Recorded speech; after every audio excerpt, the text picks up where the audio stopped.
In his letter for this Lent, Pope Francis writes, "It's hard to think of the biblical Exodus without also thinking of those of our brothers and sisters who in our own day are fleeing situations of misery and violence in search of a better life for themselves and their loved ones. It would be a good Lenten exercise for us to compare our daily life with that of some migrant or foreigner to learn how to sympathize with their experiences. This would be a good examination of conscience for all of us wayfarers."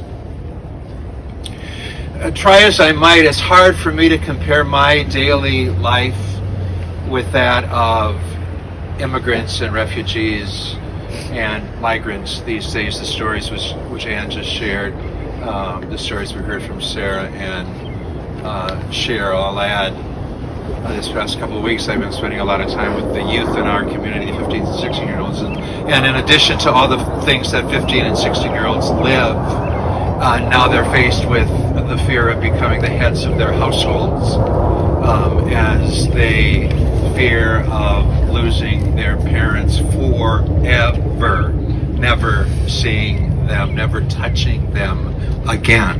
Yes. So, where in the face of this do we find power? We don't have it any longer in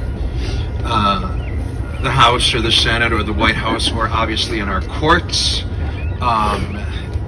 which allows these despicable, evil acts to happen each and every day. The power which I have found is in the migrant and the refugee and the immigrant. They would look to me to help them to know how to get through this as backwards. I've been finding my power and strength in them, in the power of community, in the power of faith, in the power of this unknown. They don't know how they're going to get out of it. We don't, but they know God does, and God will.